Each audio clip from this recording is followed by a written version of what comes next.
Worldviews in Collision, pathological words and actions, thinking, doing. Fear and stress-induced mass psychosis. Why do you think certain words and phrases trigger such emotive reactions? Ironically, when I asked many people why they reacted the way they did to various types of language usage, what the words actually mean, most couldn't give me a definition.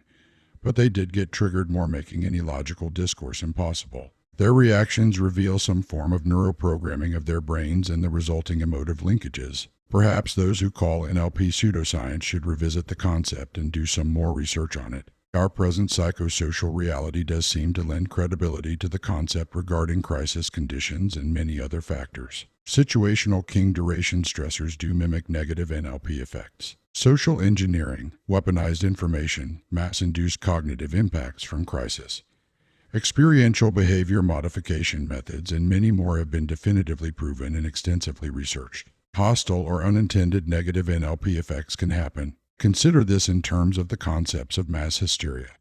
Mass psychogenic illness and mass formation psychosis may represent a situation where mob influence can leave an individual with rather disturbed thoughts and perceptions and unable to fully distinguish what's real from what's not. Neurolinguistic programming is a pseudoscientific approach to communication, personal development, and psychotherapy created by Richard Bandler and John Grinder in California, United States, in the 1970s. NLP's creators claim there is a connection between neurological processes, language and behavioral patterns learned through experience, and that these can be changed to achieve specific goals in life. Bandler and Grinder also claim that NLP methodology can model the skills of exceptional people, allowing anyone to acquire those skills. They claim as well that, often in a single session, NLP can treat problems such as phobias, depression, tic disorders, psychosomatic illnesses, nearsightedness, allergy, the common cold, and learning disorders. NLP has been adopted by some hypnotherapists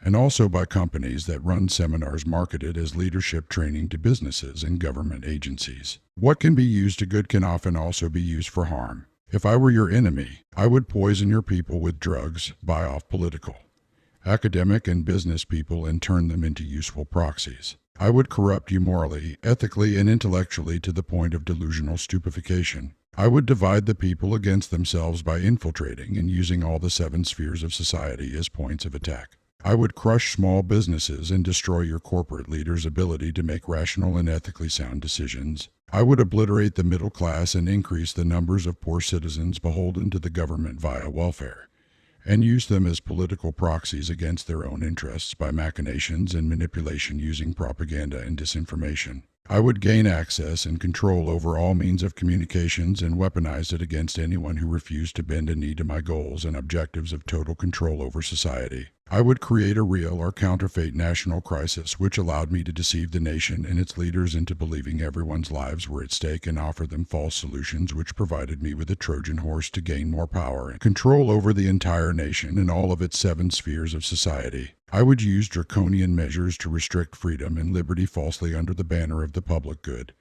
safety, health, security. I would use all media to socially engineer confusion, delusion, division, and fear. I would hire useful idiots as boots on the ground to enforce my dictates who have no understanding of the laws or legality of what they do. I would harvest everyone's data and monetize it against them while using the data to target them. I would use their health records as research to ensure my own transhumanist aims. I would use all financial data as a means of control and forced adherence to the new draconian financial system which benefits only my trusted oligarchy and followers. I would weaponize every part of government and purge and all threats to my total control. I would use this method to take over the security apparatus and justice system. I would force any opponents out of the military to gain control over it for my own protection and for use as a hammer against any opposition within the nation and externally. I would weaken and rot the military while making it a profit engine for myself and my interests. As weak as your leadership has made you, if I were your enemies, I would strike your interests all over the world and at home. I would go for the kill shot against you.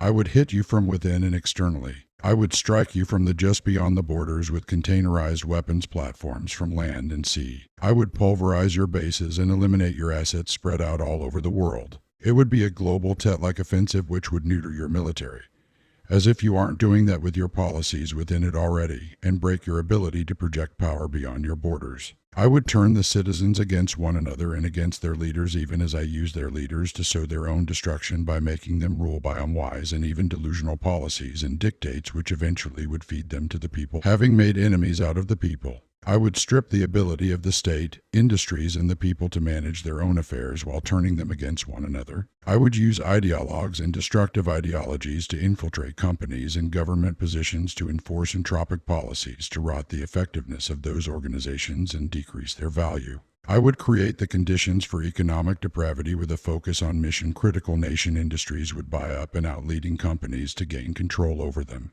I would then leverage my control over those companies and organizations to force illegal, corruptive, and unwise dictates to force the rank and file in them to bend a knee and to force complicity. I would use social engineering and corrupt legal threats to silence any opposition by leveraging the fear of loss of salaries, career, and reputations. I would weaponize Big Pharma to keep the population poisoned while I devoured them for profits. I am not your enemy, nor do I wish to be, but I do show you what your enemies and those compromised by them are doing to you. Your greatest enemy is your own fears and confusion. Your next greatest enemy are those who sow more fear and confusion while exploiting those that are already present in you. I am just attempting to show you what is occurring and why. The menticide, the toxin of binary hyper-politicalization, along with the destroying phantoms of lies, fear, and confusion, poisons the entire nation. They together capture and then murder creativity. Menticide is the systematic effort to undermine and destroy a person's values and beliefs, as by the use of prolonged interrogation, drugs, torture, etc., and to induce radically different ideas, from Latin mens or mentalis plus sida, by analogy to homicide, genocide, etc., coined during the 1950s. The term menticide is derived from the root word mens, meaning mind, and side, meaning to kill.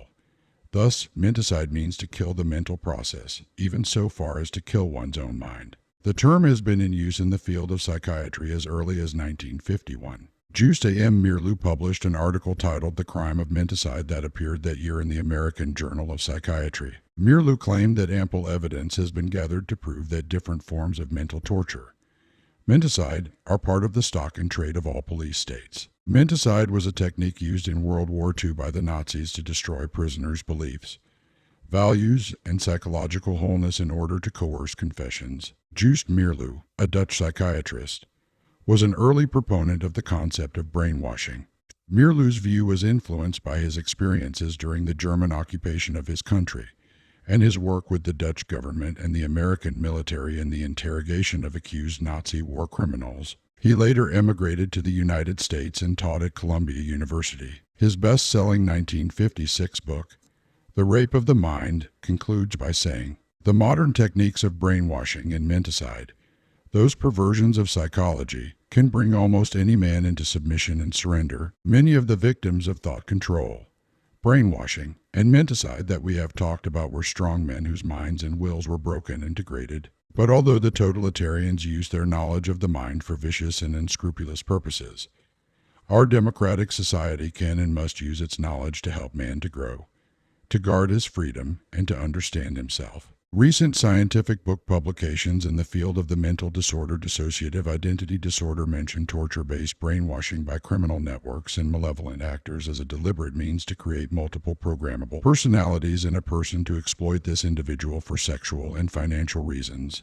Earlier scientific debates in the 1980s and 1990s about torture-based ritual abuse in cults was known as satanic ritual abuse, which was mainly viewed as a moral panic. A moral panic is a widespread feeling of fear, often an irrational one, that some evil person or thing threatens the values, interests, or well-being of a community or society. It is the process of arousing social concern over an issue, usually perpetuated by moral entrepreneurs in the mass media, and exacerbated by politicians and lawmakers. Stanley Cohen, who developed the term, states that moral panic happens when a condition, episode, person, or group of persons emerges to become defined as a threat to societal values and interests. While the issues identified may be real, the claims exaggerate the seriousness, extent, typicality, and/or inevitability of harm. The concept of moral panic can now be found in several disciplines, including sociology and criminology, media studies, and cultural studies. According to Cohen, a moral panic occurs when a condition, episode, person, or group of persons emerges to become defined as a threat to societal values and interests. To Cohen, those who start the panic after fearing a threat to prevailing social or cultural values are moral entrepreneurs, while those who supposedly threaten social order have been described as folk devils. According to Cohen, there are 5 sequential stages in the construction of a moral panic. 1. An event, condition, episode, person, or group of persons is perceived and defined as a threat to societal values, safety, and interests. 2. The nature of these apparent threats are amplified by the mass media, who present the supposed threat through simplistic, symbolic rhetoric. Such portrayals appeal to public prejudices, creating an evil in need of social control in victims. 3. A sense of social anxiety and concern among the public is aroused through these symbolic representations of the threat. 4. The gatekeepers of morality, editors, religious leaders, politicians, and other moral thinking people, respond to the threat, with socially accredited experts pronouncing their diagnoses and solutions to the threat. This includes new laws or policies. 5. The condition then disappears, submerges, or deteriorates and becomes more visible. Sometimes the object of the panic is quite novel, and at other times it is something which has been in existence long enough, but suddenly appears in the limelight. Sometimes the panic passes over and is forgotten, except in folklore and collective memory. At other times it has more serious and long-lasting repercussions and might produce such changes as those in legal and social policy, or even in the way the society conceives itself. Cohen identified 4 key agents in moral panics: mass media, moral entrepreneurs, the culture of social control, and the public. Media, especially key in the early stage of social reaction, producing processed or coded images of deviance and the deviants. This involves 3 processes. 1. Exaggeration and distortion of who did or said what. 2. Prediction, the dire consequences of failure to act. 3. Symbolization, signifying a person, word, or thing as a threat. Moral entrepreneurs, individuals and groups who target deviant behavior. Societal control culture comprises those with institutional power, the police, the courts, and local and national politicians. They are made aware of the nature and extent of the threat. Concern is passed up the chain of command to the national level, where control measures are instituted. The public, these include individuals and groups. They have to decide who and what to believe. The public initially distrusts media messages, but ultimately believed them. The concept of moral panic has also been linked to certain assumptions about the mass media. In recent times, the mass media have become important players in the dissemination of moral indignation, even when they do not appear to be consciously engaged in sensationalism or in muckraking. Simply reporting a subset of factual statements without contextual nuance can be enough to generate concern, anxiety, or panic. Cohen stated that the mass media is the primary source of the public's knowledge about deviance and social problems. He further argued that moral panic gives rise to the folk devil by labeling actions and people. Christian Jock furthers the importance of media as he notes, shifts in public attention can trigger the decline of movements and fuel the rise of others.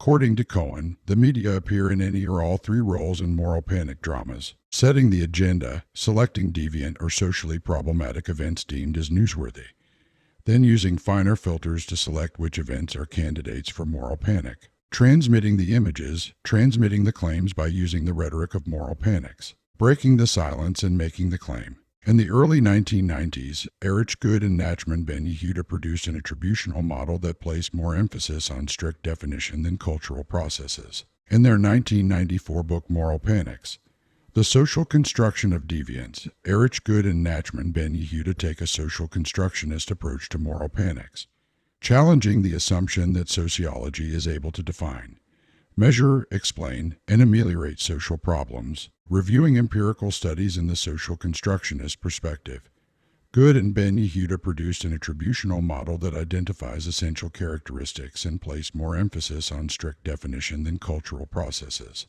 They also arrived at 5 defining elements, or criteria, of a moral panic. 1. Concern. There is heightened level of concern over the behavior of a certain group or category and its consequences. In other words, there is the belief that the behavior of the group or activity deemed deviant is likely to have a negative effect on society. Concern can be indicated via opinion polls, media coverage, and lobbying activity. 2. Hostility. There is an increased level of hostility toward the deviants, who are collectively designated as the enemy or an enemy of respectable society. These deviants are constructed as folk devils, and a clear division forms between them and us. 3. Consensus. There must be at least a certain minimal measure of consensus across society as a whole, or at least designated segments of it, that the threat is real, serious, and caused by the wrongdoing group members and their behavior. This is to say, though concern does not have to be nationwide, there must be widespread acceptance that the group in question poses a very real threat to society. It is important at this stage that the moral entrepreneurs are vocal and the folk devils appear weak and disorganized. 4. Disproportionality. Public concern is in excess of what is appropriate if concern were directly proportional to objective harm. More simply, the action taken is disproportionate to the actual threat posed by the accused group. According to Good and Ben Yehuda, the concept of moral panic rests on disproportion. As such, statistics are exaggerated or fabricated, and the existence of other equally or more harmful activity is denied. 5. Volatility. Moral panics are highly volatile and tend to disappear as quickly as they appeared because public interest wanes or news reports change to another narrative. Good and Ben Yehuda also examined 3 competing explanations of moral panics. 1. The grassroots model. The source of panic is identified as widespread anxieties about real or imagined threats. 2. The elite engineered model. An elite group induces, or engineers, a panic over an issue that they know to be exaggerated in order to move attention away from their own lack of solving social problems. 3.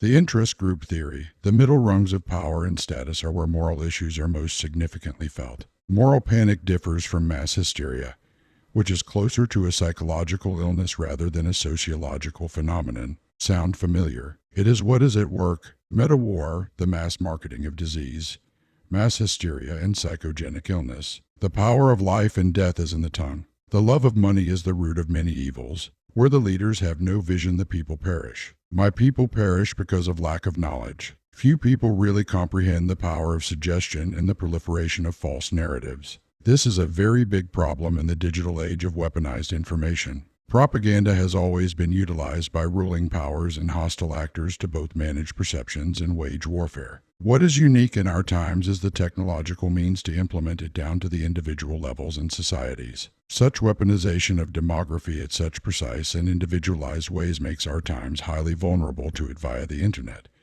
and the adoption by the masses of social networking platforms. Likewise, those platforms are extremely vulnerable to it both from external and internal means and methods. These problems are further amplified when combined with other factors like pharmakia, which impacts the ability of the individual and groups of people to think properly due to very real cognitive and physiological effects from exposure to very real toxins. Now this can also become a mass psychogenic illness or mass hysteria, when fear and confusion of a real threat or an imagined threat supersedes the ability to discern the threat level to people. Here is where actual threats can scale quickly into mass hysteria, making the actual threat even greater in perception and a reality by creating the conditions for the threat to be amplified or left unmitigated. This happens due to the resulting chaos born of fear and confusion causing very real cognitive impacts, which amplify the nature of the threat, triggering more intense fear while shutting down the rational thought needed to pierce through the confusion. Thus, the ability to discern how to deal with the actual threat is degraded, fueling more fear and confusion. These mass hysteria cycles can spread like a virus like never before due to the speed of broadcast media and widespread use of social media network platforms. Once the cycle is triggered, the spread works in an exponential way, self-amplifying itself as it does. Note my language use here. Lies, confusion, and fear spread like a pathogen.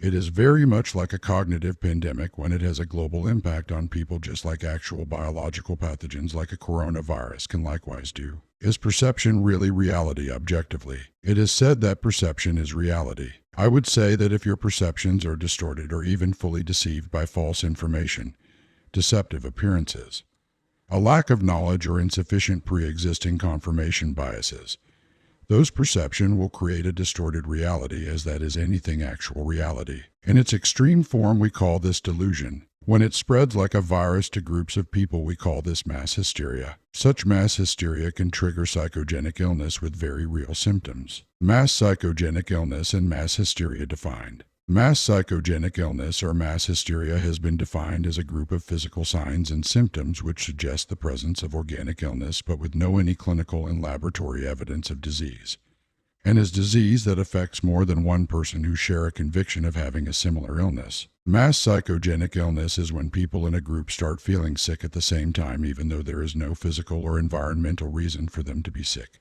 They could think they've been exposed to something dangerous, like a germ or a toxin. Now some may have actually been exposed, however the fear by those who have not may become pathological and take on the very perspective they actually have, even manifesting symptoms as if they have, furthering their fear and behaviors. The possibility of a threat does not mean the threat is likely nor probable. Yet sometimes when people in a group, or even a nation, start to think they might have been exposed to something dangerous, like a germ or a toxin, they might get signs of sickness like headache, dizziness, faintness, weakness, or a choking feeling. If many people in the group start to feel sick at about the same time, we might think they have mass psychogenic illness. The group might be a class in a school or workers in an office. Mass psychogenic illness is sometimes called mass hysteria or epidemic hysteria. Here it is important to remind you that fear impairs logical thinking and discernment, fueling the very pathogenic cycle which can be exploited intentionally or even unintentionally by those who are called to manage the public. Remember how I use fear as an acronym for false evidence appearing real. False evidence appearing real can manifest in nearly innumerable ways. This is even more the case when hostile actors leverage this to deceive and manipulate people for immoral, unethical, unprincipled, criminal, and evil goals and objectives. They see the vulnerabilities of people as something to be exploited for their own personal, corporate, or institutionally gain. This is always the case in autocratic-minded people, organizations, and nation-states. Thus they use fear and confusion to gain power, wealth, influence, and control, then leverage it all to remain in power over those whom they have deceived and manipulated. They continue using the very means and methods they rode into power on to keep it. This is what I call a domination system. It is the nature of the beast of totalitarianism and the autocrats which rule in it. In a very real sense, they rule by fostering and maintaining mass hysteria and a cognitive form of mass pathogenesis. Is mass psychogenic illness common? Mass psychogenic illness has been talked about and written about for hundreds of years, all around the world and in many different social settings. No one keeps track of these outbreaks, but they are probably a lot more common than we realize. One way to investigate it historically is to look at autocratic regimes throughout history who all use such means and methods which cause mass psychogenic triggered events to gain power and maintain it. These are often paired with systematic exploitation of the ignorance of their people and hidden knowledge used against them to keep them under control. This nearly always its variants which are used to control the 7 spheres of society and their cultural context. How do these outbreaks start? Many outbreaks of mass psychogenic illness start with an environmental trigger, like a bad smell or a rumor of exposure to a poison. When one person gets sick, others in the group also start feeling sick. The first person who got sick might have had a real illness, but it might not have been related to the trigger.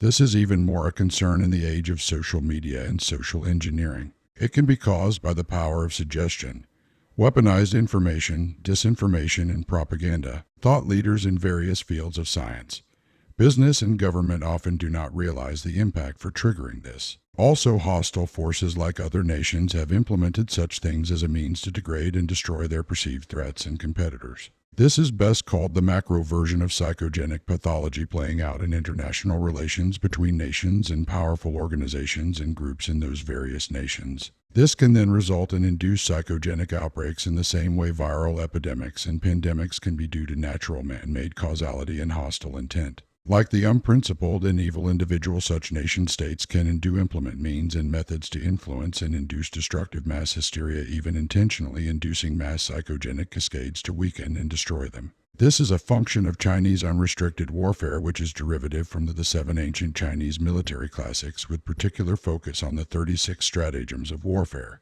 How do the symptoms spread? An outbreak of mass psychogenic illness is a time of fear-induced anxiety and worry. Reporters are paying attention to the situation, and rumors are spreading. Ambulances and emergency workers are making people think a serious epidemic is happening. At such a time, if you hear about someone getting sick or if you see someone get sick, it may be enough to make you feel sick too. Now consider what you are seeing occur in America and around the world regarding the COVID-19 crisis. It is a mixture of real and induced pathogenesis, manufactured marketed malady. Increased stress loads can result in definitive negative impacts, fueling the cyclical fear-driven stress patterns, amplifying cognitive and then physiological impacts. This form of mass delusion can impact perceptions to such a degree that individuals engage in projective displacement and transference behaviors fueled by an extreme confirmation bias, which can impact the ability of such individuals to rationally function in their vocations, causing great impacts upon performance of tasks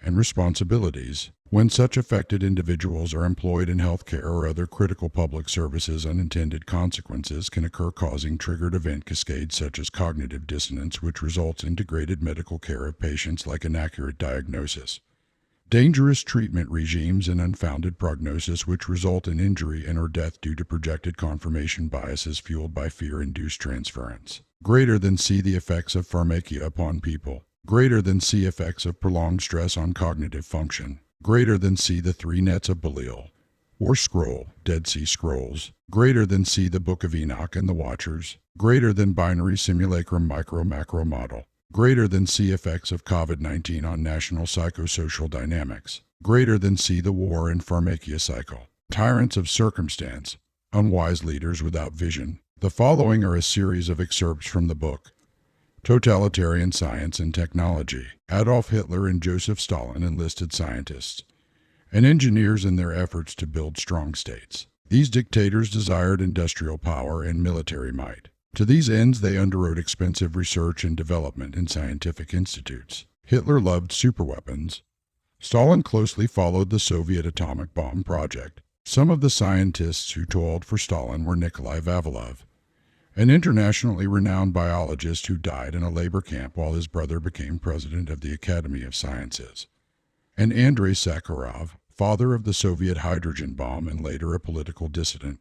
Hitler's stable of specialists included Werner Heisenberg, one of the founders of quantum mechanics. When one thinks about science and technology in totalitarian regimes like Nazi Germany, horrible images of doctors undertaking concentration camp experiments on unwilling prisoners come to mind. Another image of the kind of science possible under a dictatorship is that of Lysenkoism in the Soviet Union, named after Trofim Lysenko, who controlled biological research from 1935 until 1965 and used his power to require the rejection of modern genetics. We recall how Andrei Sakharov and the leading Chinese theoretical physicist, Feng Lizhai, spent years in exile or under house arrest for openly criticizing their government's human rights records. But are these cases representative of what constitutes science in totalitarian regimes?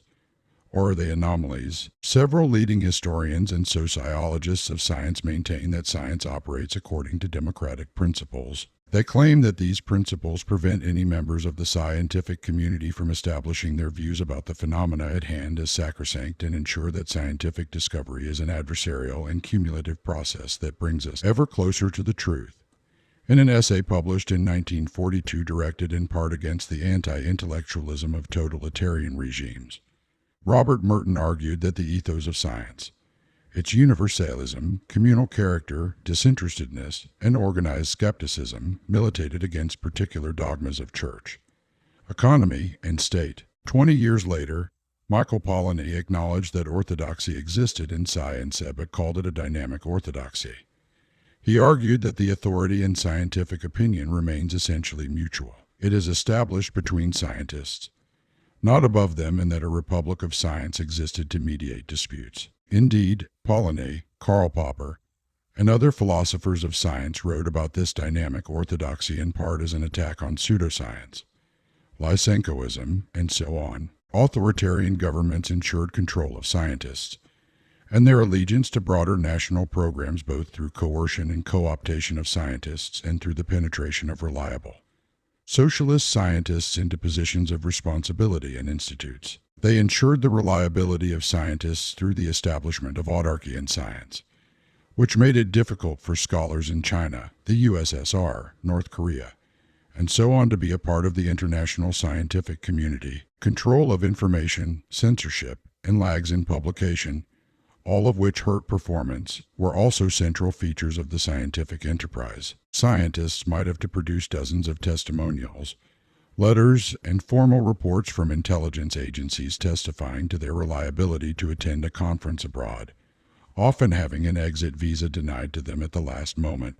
There were few avenues for dissent or discussion, either within the scientific community or between the scientist and the public. First, someone, a scientist, trained in a given tradition is unlikely to question that tradition to become a whistleblower. And were he or she to go to the public, he or she faced ostracization, firing, or worse, the transformationist vision of the biological sciences, the ideologization of the physical sciences, and the primacy of the state and technology were all expressed in the notions of proletarian science in the Soviet Union and elsewhere, and Aryan science in Nazi Germany. Proletarian science and Aryan science shared an essential belief that national science is the only true science. True science implied service to state-determined goals. Aryan science and proletarian science were superior to that practiced by members of the international scientific community in terms of methodology, philosophical implications, and research emphasis. Both stressed applied research at the expense of basic science.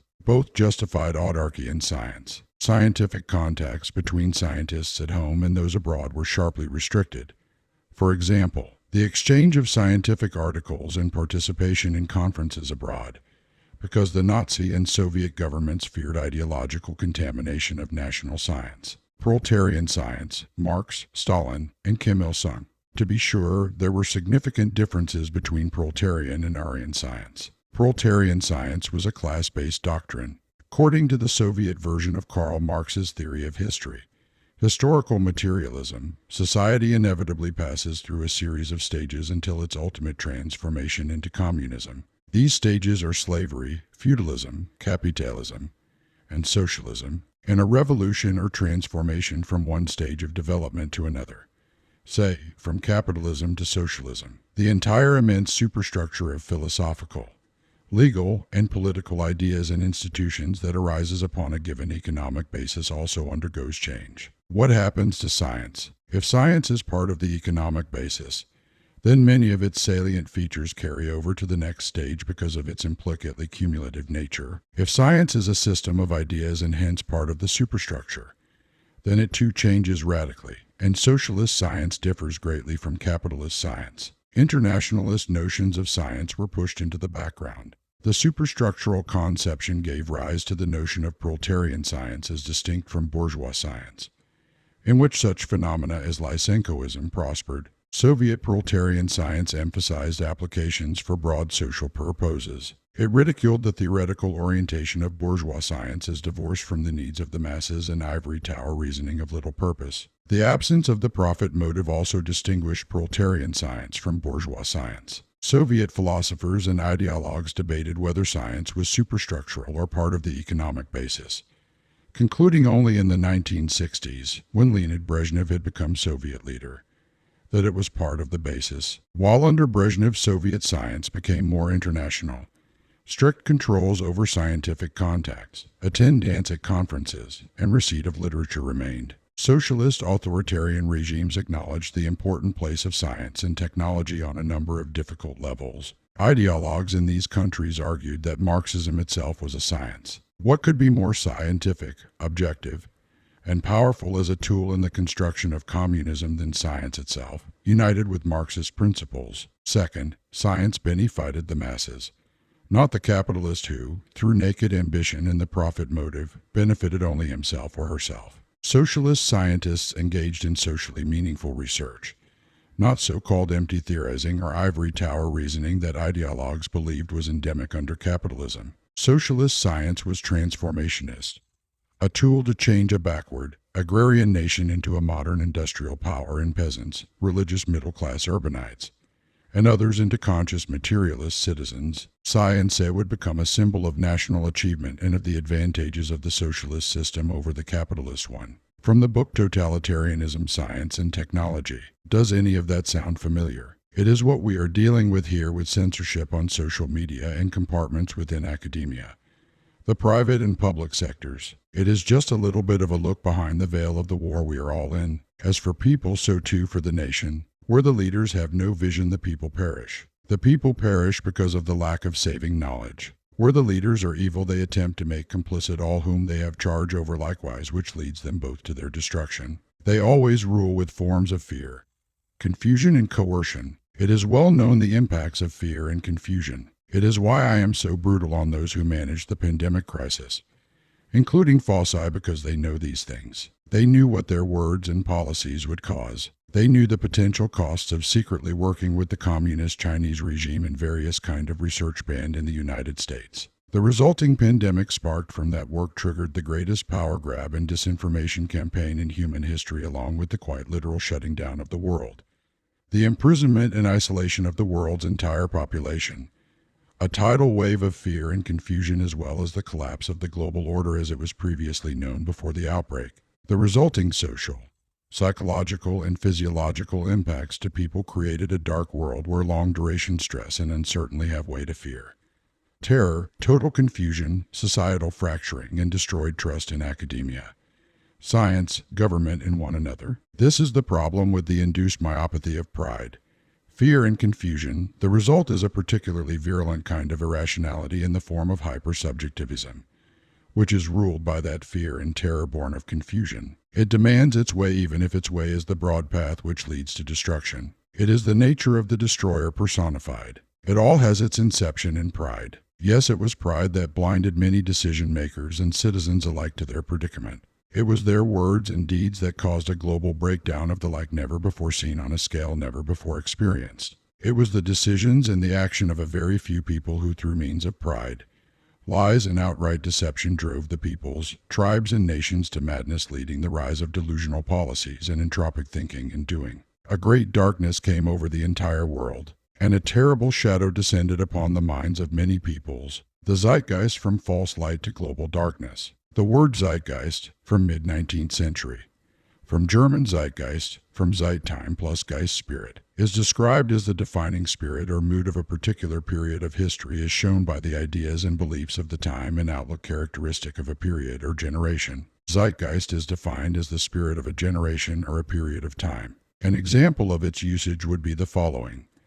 The story of the Woodstock Music Festival captured the free love and progressive thinking which was the zeitgeist of the late 1960s. That story still conjures up the psychedelic drug-fueled culture which signaled the beginning of the ascendancy of the 1960s boomer generation to cultural prominence and eventual leadership globally to their peak of power, wealth, and influence today in our times. But there was a dark side to what may have appeared at first to be the enticing technicolor spirit of creativity, artistry, societal, political, ideological, and economic, which was to change the world. It is that darkness that captured not only a generation but led them to become the very proxies which would corrupt and destroy the very utopian vision they even now are attempting to force upon the entire world. It is that darkness that led us straight into the fear, chaos, and confusion the boomers' elite said would liberate all the nations from. Instead, it created a more delusional and deceptive one which has crushed and destroyed freedom and liberty for hundreds of millions while rotting the world morally and ethically in the very name of justice and progress. Welcome to the people's utopia of the Republic of Unicornia. The consequences of techno-corporatocracy devoid of foundations built upon the counterfeiting of the logos. There is trouble in the global Republic of Unicornia. Yes, folks, there's trouble. This digital Eden of the information age that has been so promising has a dark side. Hidden in obsidian code was a Hebesian nightmare lying in wait behind a shiny GUI. And pleasing dopamine hits, as our public plebeian postings are validated by our peers. You know, those whom we all feel entitled should see our genius found worthy of infinite praise. We all yearn for such flaccid confirmation for our egos by the other gods of the socio-media platforms. How else can we feed our own delusions, much less serve our role in fueling those of others? Even monarchs need public validation, you know. Throughout his life, Hobbes believed that the only true and correct form of government was the absolute monarchy. He argued this most forcefully in his landmark work, Leviathan. This belief stemmed from the central tenet of Hobbes' natural philosophy that human beings are, at their core, selfish creatures. What he did not anticipate was the building of a global digital simulacrum which offered all users the grand delusion of being both their own absolute monarchs and serfs to the very platforms which granted them such grandeur and public credulity. Nor did Hobbes see the synthetic ethereal emergence of this counterfeit of light and authority, becoming as God unto the masses, granting those masses Who could have seen such a thing? A man-made democratization of godlike status in their minds and online avatars. What he did get absolutely right was that of the essential selfishness and corruptibility of human nature upon itself and society in general. One is but to peruse any social media platform these days to see the truth borne out in my assertion. Well, here we are, living out our fake plastic dreams on fantasy islands in the seemingly eternal digital sky upon clouds of services while gaining our substance from the golden apples of mobile apps bringing the entire world together as one. Can you feel the love in the room? Can you feel the fairy dust settling on your brow and hear the rousing public applause with every login? Can you imagine as endless milk and honey rivers of rainbow-colored data streams converging into a lovely torrent of eternal online bliss and non-stop dopamine surges? Wait. That is not at all what happened. In fact, it is quite the opposite. Instead of digital heaven bringing world peace and harmony, we have been gifted, or rather cursed, with a growing pixelated hell of a sort that is beginning to resemble a blend of the darkest themes of Huxley's Brave New World mixed with an Orwellian dystopia with a stiff shot of Bradbury's Fahrenheit 451, then topped off with a flourish of Hess's Glass Bead Game. Now that is quite a potent drink. Let us not forget the digital culture of Nietzschean-fueled fascist anemia, painted with a whitewash of potent self-righteousness camoing over Mithridatic intents and wedded to Marxist brands of social justice. The technocrats turned their platforms into digital Frankensteins. Then the platforms turned the public into both Frankensteins and the angry crowd. See how all are turning on one another? The platforms and the technocrats with pitchforks and torches, each demanding their pound of flesh and dollars for having had their personal lives turned into machines of profit for their digital overlords. Yet it seems that what is good for the golden goose is not what is good for the digital gander. Silicon Valley pushes back on such notions even as the raging mob grows preparing to take action. These days, even peasants can buy cheaply produced pitchforks and torches in such quantity as to make quite a formidable force to contend with. The real-world social disconnect from the awakening public by social media platform overlords seems to have only hardened their pharaoh-like approach at maintaining control of their digital minions at all costs.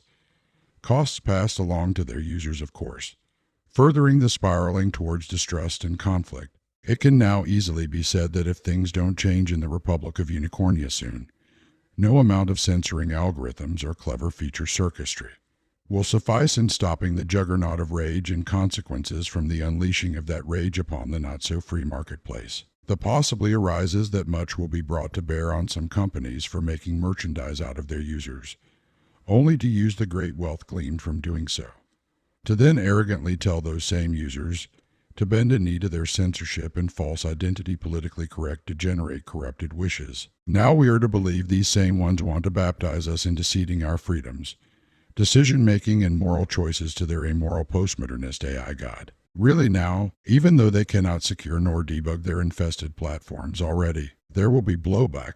Don't underestimate the Thor-like power of millions of backhoes, front loaders, bulldozers, and other brute force equipment when weaponized against the high-tech glass houses, fiber, data centers, and silicon wafer kingdom networks.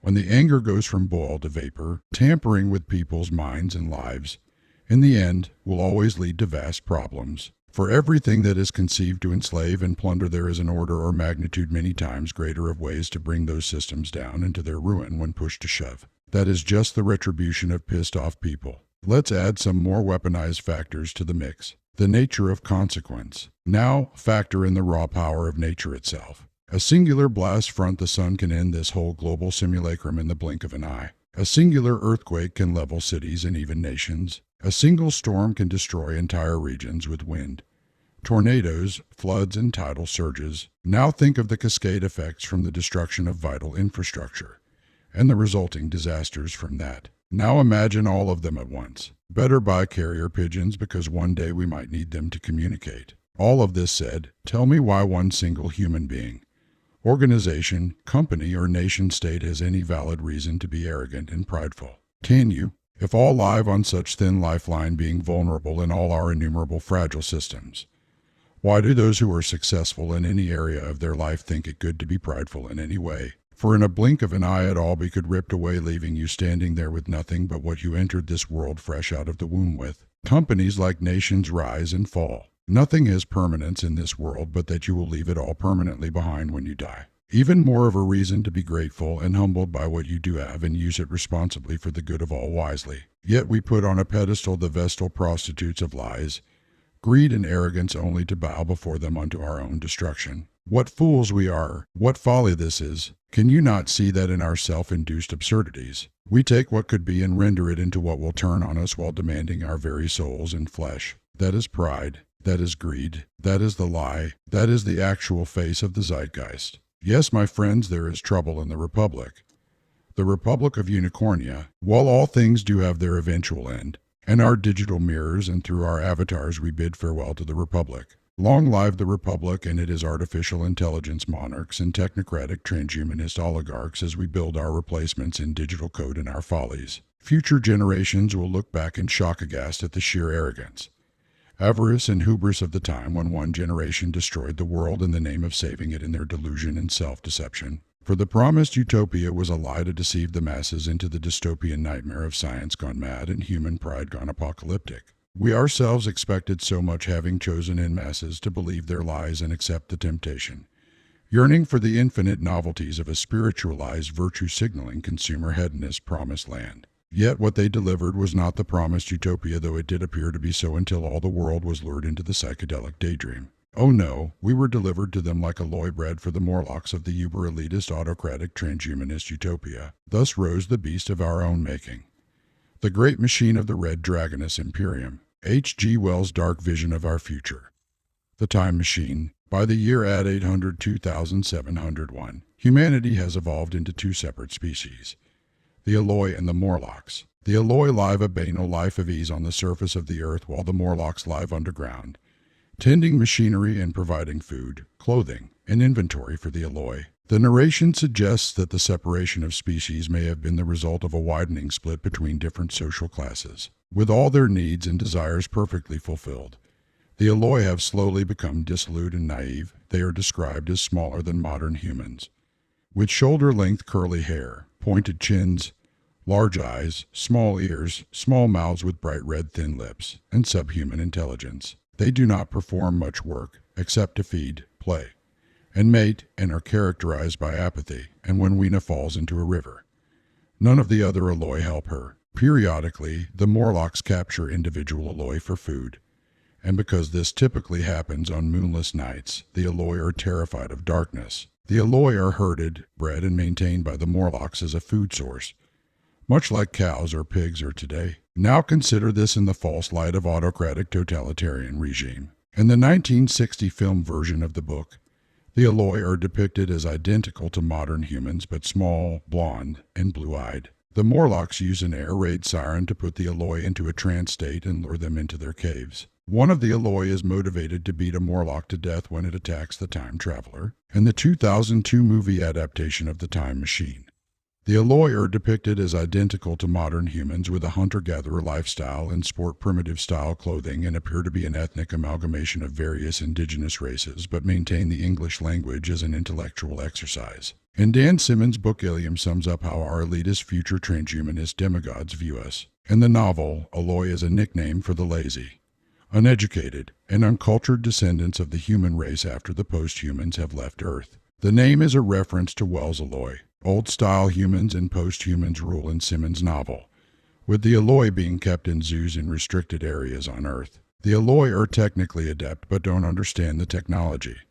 They regress and unlearn millennia of culture, thought, and reason until they are satisfied with the pleasure of merely existing. The zeitgeist of the 60s was not an angel of light after all, but rather a monstrous, insatiable beast of deception, desolation, dissipation, and destruction. It was the dark destroyer of worlds, the god of our own machines, spiritus separata. This is what we mean. We say that the spirit of this age has blinded the minds of people, deceiving them with lies in order to enslave them and devour them, all the while their pitiful souls think themselves enlightened, genius, and evolved without need of salvation, for their hearts and minds are dead to truth and darkness. Thusly they call good evil and evil good. They are living in a photographic-like negative of reality. This is why such people demand love. They demand tolerance. They demand that people accept their lies and delusions and become complicit with them. The lies demands they do so.